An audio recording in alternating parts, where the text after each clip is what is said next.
Hi, I'm News Channel 5 meteorologist Mike Roberts. Mark J Zinn says he has the best hair in St. Louis. I beg to differ. Son of a...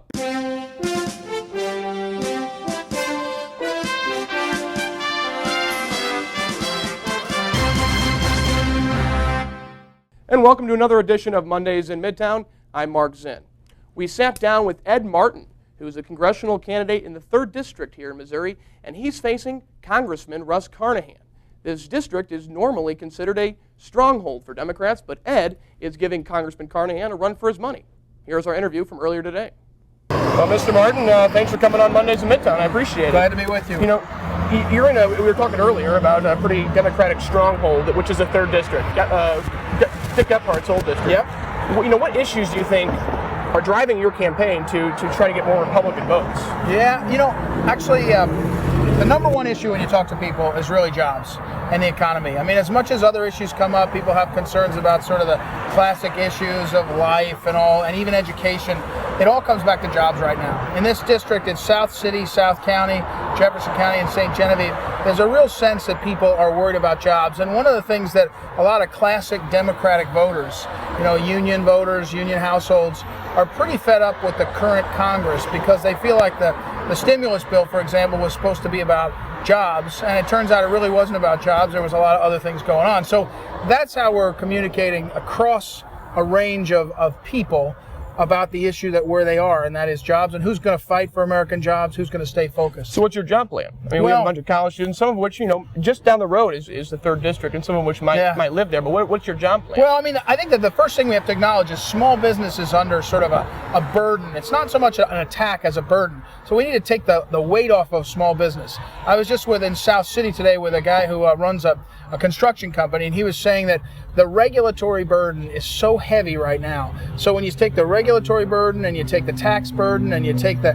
health care burden, all these burdens pile on. Small businesses freeze up, lock down, either lay off or they lock down and hang tight. So the first thing I think we need to do is realize that. Mm-hmm. That, you know, how can we lessen the burden? Cap and trade, for example. There are some laudatory ideas behind cap and trade, but most of it is burdening small business and families. So we need to lessen, talk about jobs plan. We need to lessen the burden for small businesses. Regulatory, also taxes. Our small businesses pay, a lot of times small business owners are paying corporate taxes as well as personal taxes. We need to lessen that. Small business owners, when they get more money, they invest it in their business because they're trying to build the American dream. Second thing we need to do, which has really been missing in this district since Dick Gephard, is we need a congressman who's going to fight for St. Louis and in this 3rd congressional district, Jefferson County, St. Gen. Congressman Carnahan is a 99% voter with Nancy Pelosi. He's a national sort of guy, and he's focused out. You know, we lost Anheuser-Busch. I fought to try to keep those jobs. We lost Chrysler. We gave them a bunch of money, and then they closed the Fenton plant. We got to have a congressman who's going to focus on our people. And you're saying Congressman Carnahan is not... he has not. No, I mean, I think it's a fair description. He serves on a foreign policy committee. Very concerned about Africa and spending tax dollars in Africa for family planning and things. I mean, something that arguable issues, I think, but most importantly, if you're in South City or South County, the guy I mentioned today that I was talking to, a small business owner, he's a Democrat, lifelong Democrat. He said to me, Congressman Carnahan just is not paying attention. You've been very critical of Congressman Carnahan, especially his brother, Tom Carnahan, when it comes to, I guess, his company receiving some stimulus money for the wind farm. Is wind energy a bad thing in general? No, of course not. No, I'm up for an energy plan that is comprehensive. Wind and solar are certainly a piece, but they're a small piece. What happened in the stimulus bill and others was massive transfer of funds, not for the reasons of energy, but for a preference, usually ideological, in this case, family. I think we ought to drill in America. We ought to drill wherever we can. We ought to find the coal. Missouri's got great coal reserves. They're high sulfur. We need to find some ways to make technology better. But what's outrageous about what's gone on is a $107 million cash payment from Congressman Carnahan's brother, from Congressman Russ Carnahan to his brother, just doesn't smell right to people. Now, doesn't mean we're against wind, but I think, you know, most people would say we're not going to get our way out of the energy crisis with wind. We're going to do it with a comprehensive strategy. Congressman Carnahan has been very critical of you during your tenure as Governor Blunt's chief of staff. Do you think that's it's hindering your campaign? Not at all. The public knows one thing.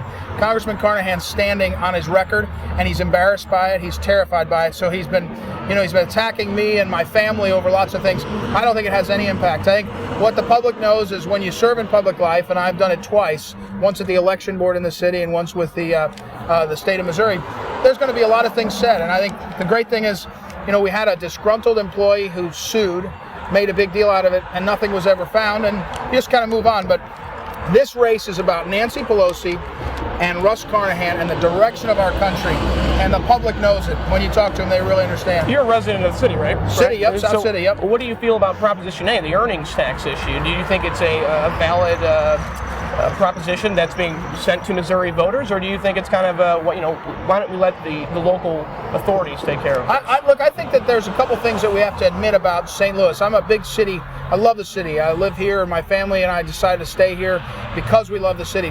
The burden on businesses and individuals is high.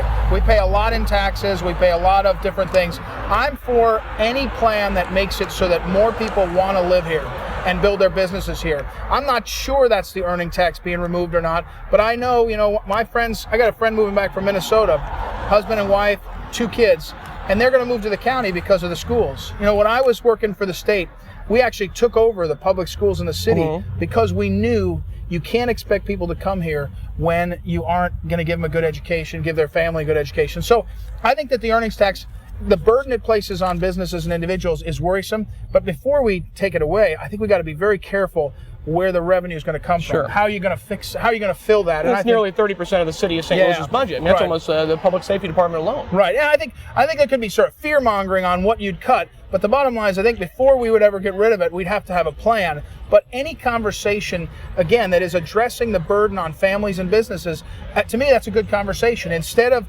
sort of just saying, oh, woe is me, St. Louis, we're saying, what are we going to do going forward? Even if we keep the earnings tax, I think it will make us a better city. I think that's important. Really quickly, let's finish with education. You talked about the city schools. This summer, this next summer, I guess, the state's control of the board the term will run out. Do you think the state should continue to run the St. Louis City School Board? I haven't been as involved as I was previously, so I can't say except to say I think the men and women that took on that provisional status have done a very serious, high-minded job. I think they've been impressive. I think there's been the unions as well as the administrators, as well as the students and parents feel like there's some people that really cared. That's what we need to continue. I do think eventually and pretty quickly the direct election of the people that run our schools is important. I think we expect that, we demand that. I think that's how we are most responsive. So I can't say for sure. I do think what we really need the message to be over and over again is we care about you kids and your future, because it's been for too long the city schools have been really on the edge of our lives, and it's causing us huge strains in every way. And again, that was Ed Martin, congressional candidate here in Missouri for the 3rd District. We've talked to Congressman Carnahan's people. We will have him on the show shortly. With the recent suicides at Rutgers University and other universities involving college students in online bullying and homosexuality, we sent our own man, Taylor McDonald, out into the streets to get students' reaction on this alarming situation.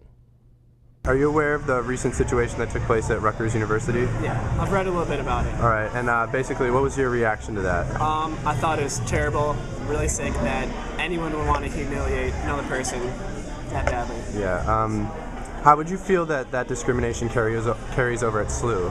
I've not seen or heard of any discrimination against homosexuals on campus. I know some gay pride groups or clubs, something like that. And last year, I know they're out in the quad playing music, and they seem to be accepted. So do you have any friends or anybody that you would say that would have experience with this? I don't. I've had a class with a few that were actually in I don't know the name of it, but the gay pride club or group, something. Have you heard about the recent incident at Rutgers University? Yeah, I did. How did that make you feel? What was your reaction to that? I was really surprised and kind of appalled. All right, let's take this over to SLU. Do you have any interaction with homosexuals here on campus? Yeah, I have a couple people I talk to on a regular basis and have class with. How would you say that they are treated here at SLU? Are they discriminated against in any way, or? I don't feel like they are. Like, obviously I don't see everything, but as far as I'm concerned, they aren't. So you think that SLU is a pretty accepting campus of it, and that it allows people to be what they want to be here? Yeah, from what I can see.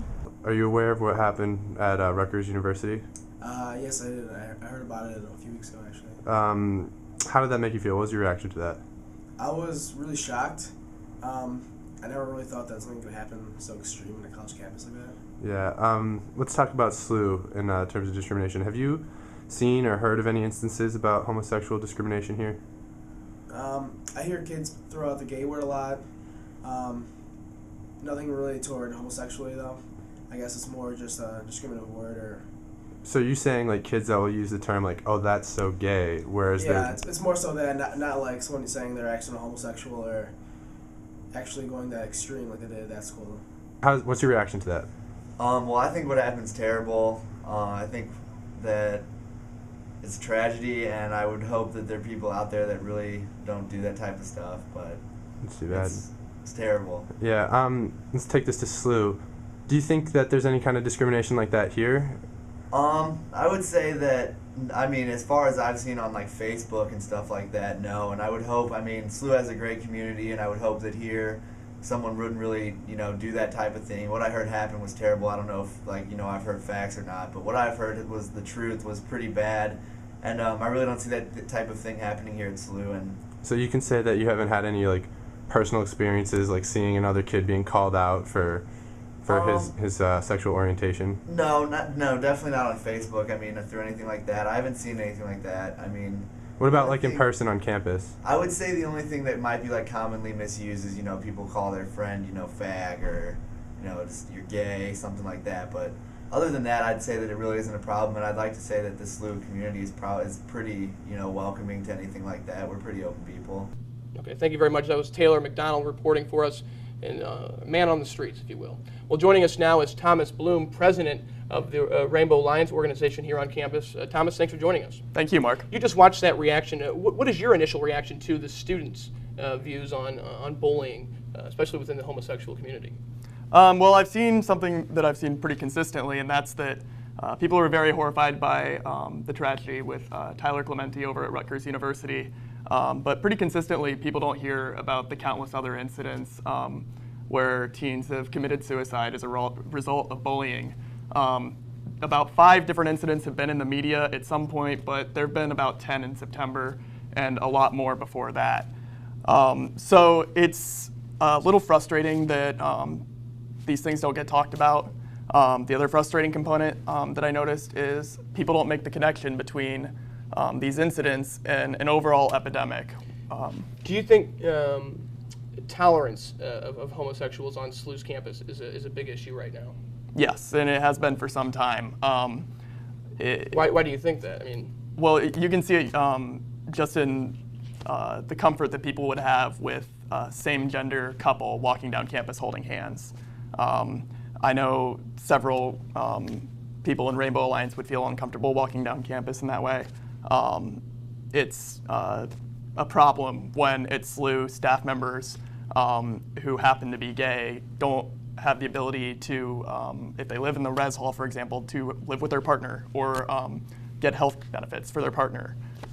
It's a problem that I hear from members of Rainbow Alliance that they hear "that's so gay" or "fag" regularly on SLU's campus, and that some have even told me about incidents where they felt physically threatened on campus. How do you change people's mindsets then toward more of an acceptance or a tolerance, like you said, of the homosexual community? We need to educate. We need people to understand that when tragedies like Tyler Clementi happen, it's not an isolated incident. We failed these kids. In the lesbian, gay, bisexual, transgender community with youth, there's elevated rates of homelessness, elevated rates of drug use, elevated rates of violence, bullying, and suicide. We failed these kids, and we need to change some things. Well, let's hope that we can change some things. Thomas, thanks for being here. I appreciate it. Thank you, Mark. We'll be right back with Mike Roberts of News Channel 5.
And welcome back.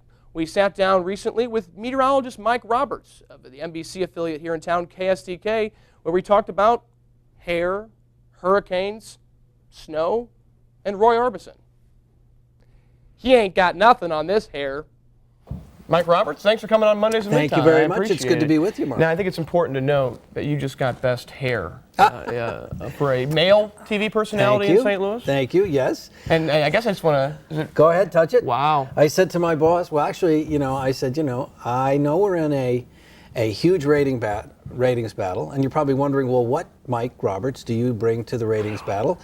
Hairspray. He brings hairspray. the hairspray to the battle. That's pretty funny. I'm not saying it's the best thing, but it's what I got. Well, that's great. It's been pretty cool lately, huh? It's been very cool, but only, really, I think on balance, we're running a little bit warmer than normal so far for fall, but it's a little early. Are we going to have, I think that's what all SLU students know, we're going to have some snow this winter? We always do, but probably not as much as we typically do. The average is like 18.3 inches of snowfall. Last winter, we only had 14.5 inches of snow. That's a shame. And the outlook, at least from the Climate Prediction Center, is for above normal temperatures and normal precipitation, which I think probably means we might not make that 18. But you know what? One day of 2 or 3 or 4 inches of snowfall, that's enough to make life tricky. It's enough to get the lunch trays out at Greasy Call to go down sledding down the hill, right? I think that's probably what those were meant for. Yeah, I think so too. With the hurricanes, at the beginning of the season, you're like, well, everyone predicted all these hurricanes. Where were they? And then all of a sudden, you started seeing them lining up one in a row after each other in the Atlantic Basin. Now it's kind of quiet. What's going on with the hurricane season this year? Well, there really is. There are a number of theories about that. One of them, in fact, St. Louis University's Dr. Robert Paskin is out there doing research on this very thing right now, has to do with sub-Saharan sand, literally blowing off of Africa out over the Atlantic and muting storm development a little bit. Not necessarily sea surface temperatures, because they're still pretty warm. In fact, we came into this tropical storm season with record or near record sea surface temperatures along the equator, in the Caribbean, in the Gulf of Mexico. But that said, while we have had a fairly active season, we have been just flat lucky. We've had some pretty powerful hurricanes None of them that hit US, have just by coincidence not hit the U.S. But B, especially in the Gulf, we're running a little bit behind. Mm-hmm. Do you think we could see a few more hurricanes spawn here in the next few months? I think so. I remember 2005, the year of Katrina and Rita. We had tropical storm development well into December. Oh, wow. Yeah. And I guess the season ends November 30th, right? Mm-hmm. Interesting, very interesting. What's your favorite part about meteorology? Being, especially here in St. Louis, I guess you get to see all the different seasons, but if you had to pinpoint one, you only get one now, Mike. Only one. I think it's instantly knowing, well, maybe not instantly, but it's the quick turnaround in knowing the results of your work. You make a forecast, the next day you get up, and at least for that 12-hour part of the forecast, you know how your efforts paid off. And if you're an attorney, you might wait 9 months, a year, sometimes many years to see see the fruits of your labors. But that's probably my favorite part. I guess that could be bad too. The next morning you wake up, you're like, oh no. I've not had this experience personally, but I know what you're talking about. Yeah. These missed forecasts. Those other people. Who's happening? Who's that happening to? I don't know. All right, so you ready for the rapid fire? Yes, I am, Mark. Your favorite part about St. Louis? Food. Favorite place to eat on the hill? Well, it's not quite on the hill, but I love O'Connell's. We can take that. Okay. We'll take that. The best show you've ever seen at the Fox? Time, Mark. We can pass that one and come back to that. Yeah. Roy Orbison or Elvis Presley? Oh, Roy. Oh, I love Roy. Mm-hmm. It's something about his hair. I think I'm going to be in for Halloween. Well, Roy has, and I'm not the world's biggest Elvis. Thanks a lot, Mike, for doing that interview. I like Roy Orbison, too. Well, tomorrow, Eboo Patel will be at St. Louis University giving a speech on interfaith dialogue. And joining us now is Luke Gatta, co-chair of the Great Issues Committee, to give us a little preview of his speech. Hey, Luke. Hello, Mark. How are you? Doing well. Well, tomorrow JC is working with undergraduate initiatives to bring Eboo Patel to campus And quite frankly, we're honored to have him. He wrote the book Acts of Faith, which all freshmen were required to read, and hopefully they did that. But we will have him here, and he's been on the cover of the New York Times. He's written for Time Magazine. He'll be talking about Islamophobia in America today. So hopefully you'll be there, and I'll see you there. Yeah, and of course, we'll get to interview Eva Patel for Mondays in Midtown. We'll have that interview for our viewers next week. And real quickly, the University News is looking for you, the reader, or the viewer, for that matter, in civic journalism. Do you have a question about something going on campus? Why aren't those curbs handicap accessible? Well, email them at unewscivicjournalism@gmail.com, or just go to their website, unewsonline.com. We'll be right back with the panel.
And welcome back. Well, it's now time for the Power Panel. And this week we have 3 all-stars, somewhat.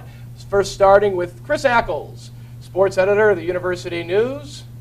Vita Caldwell, Crime Time correspondent here of Mondays in Midtown. And, of course, our senior political analyst / commentator, Brett Kostreski. Thanks for being here, guys. Thank you, Mark. Thank you, Mark. Let's first start with a ballot initiative that people are going to be seeing on their ballot come November 2nd. In Missouri, and that is Prop B, and it has to deal with puppy mills. You know, off the top of your head, you're like, well, it's puppy mills. You want to, treat these dogs with respect. And Missouri is a lead exporter of puppies through these mills. And so I guess the ballot language says it wants to, put some more regulations on these puppy mills. Chris, do you think this is a good idea? Because the opponents say it could hurt the agriculture. Absolutely, I think it's a good idea.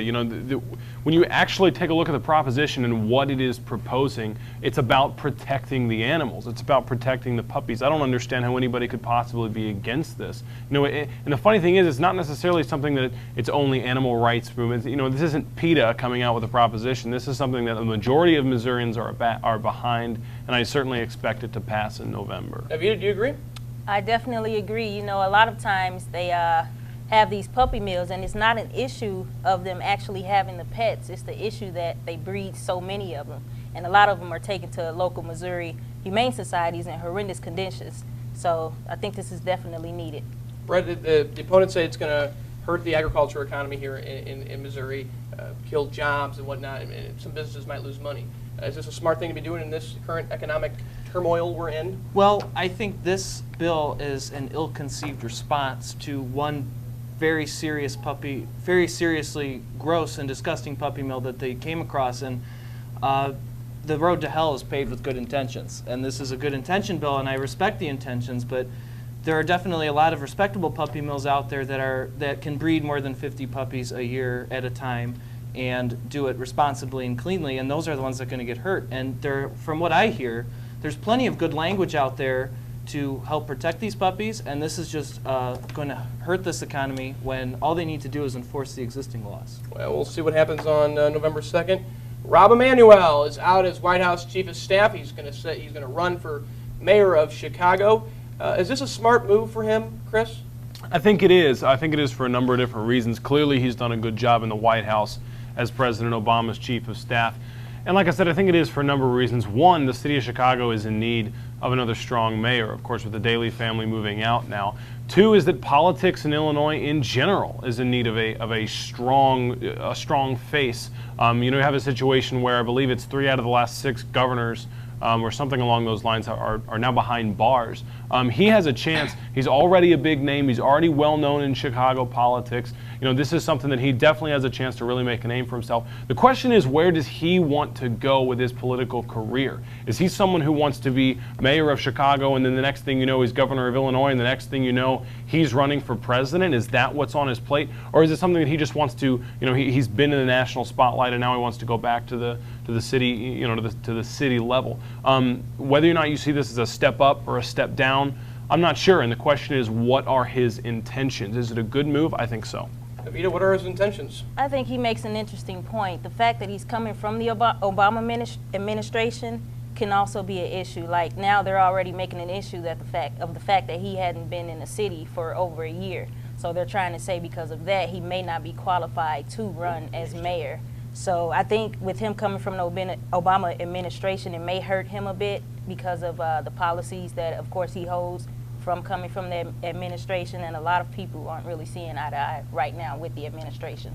So we'll see how that goes. Yeah, that's very interesting. Brett, do you think this is a good move for him? I do, but I also think this is kind of indicative of a big rift in the Obama White House. Rahm Emanuel is more of a Clinton type of Democrat and liberal, and he's done a lot of great work in the White House in previous administrations, especially with Clinton, and I think him and Obama might have benefited more from listening to Rahm Emanuel. One example is that Rahm Emanuel thought that healthcare reform should be incremental, and as we saw, Obama supported a massive overhaul that did everything at once. So I do like Rahm Emanuel, even though I have some serious policy differences with him. But I think this is a good move for him. I don't know how well he can win because he's been very distant from the city of Chicago for a long time, and there are a lot of people jumping into this race now that the Daley machine is gone. So it could be interesting to see, but I think the big story here is the fact that the Obama White House let him go because clearly he wasn't in line with what their vision for this administration is. Let's switch to our final topic, a very important topic. The Rams soared over the Seahawks last night. Pun was intended there. Chris, was this a positive game for the Rams in terms of the rest of the season? I mean, Seahawks are not a bad team. Positive game, they have 2 wins. That's saying something for Rams football. And when you've got a city that's just as excited about the Rams as they were about the Cardinals, it's absolutely positive. Are the Seahawks a good team?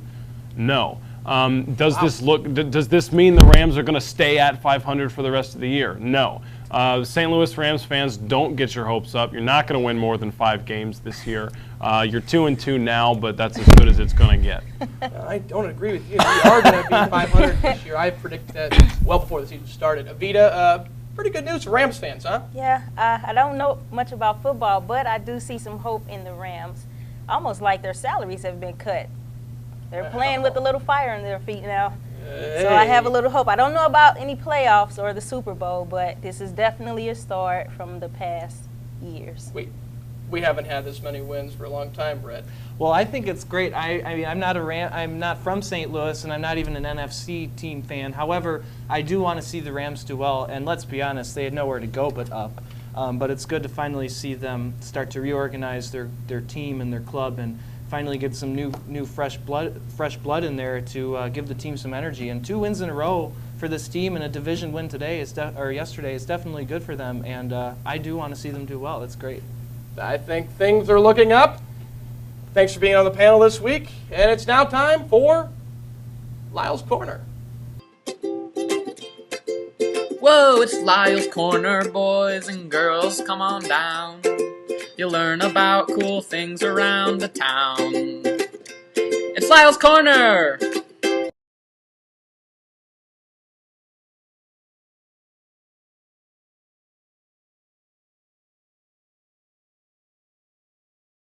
You got so excited? We're in an elevator!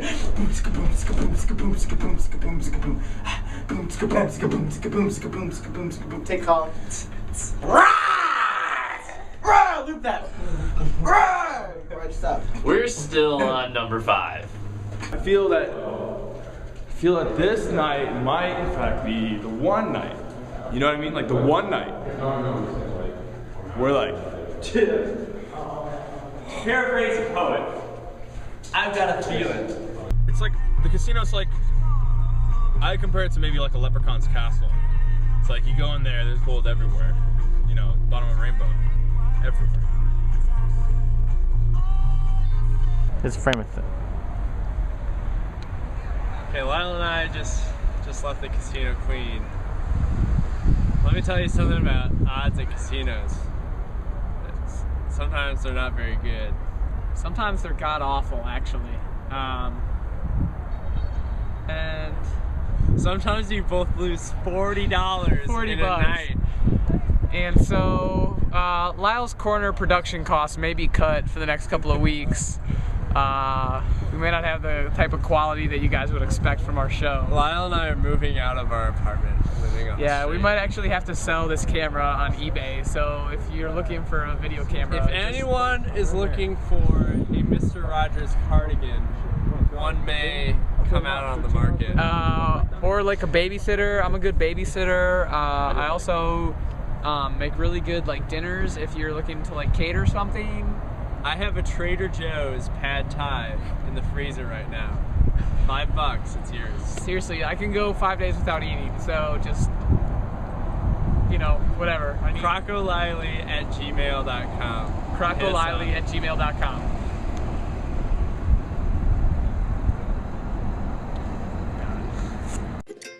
It's Lyle's Corner!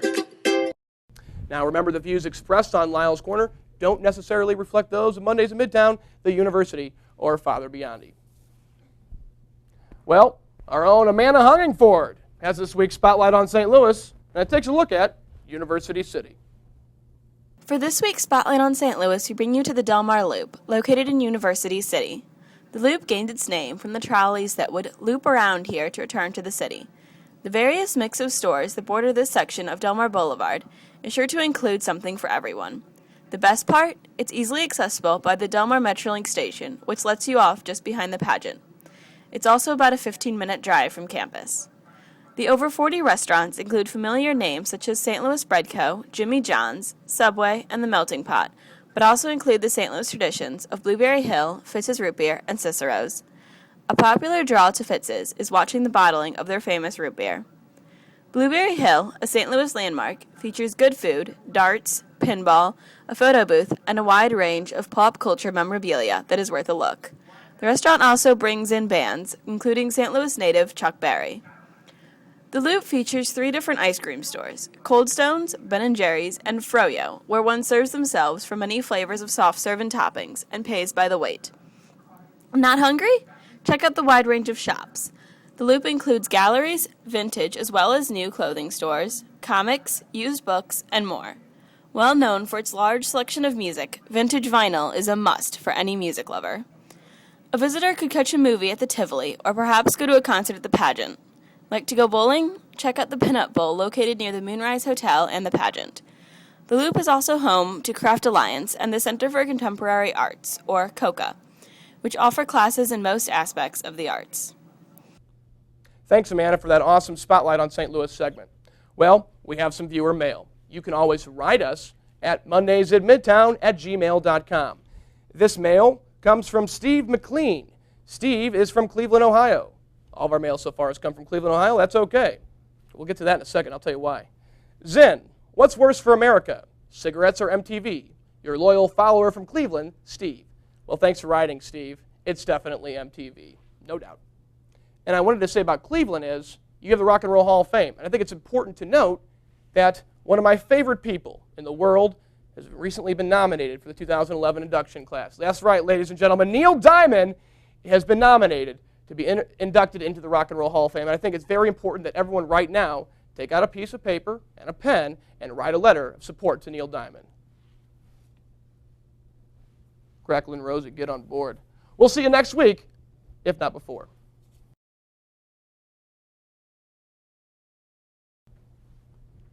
Loosey goosey. We're always recording. Mondays in Midtown. We're open for you. 15 minutes. You're not on TV. You're on Mondays in Midtown. It's not TV. You know, well, I have the best voice in the biz. What do you say? I guess that would be the whole panel, everyone together. 0% financing.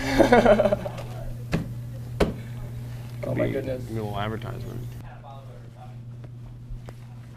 Oh, this is edgy. Okay, so what are you doing now, right now? Our hands, they are my own. Is that Jewel that sings that song? Do you guys know what song I'm talking about? Yours, they are mine. Sorry. His hair isn't as good as mine. Couple of gangbangers, too. A real quick plug here for the University News. I sound like Elliot Davis. What are you doing? You paid for it. What are you doing?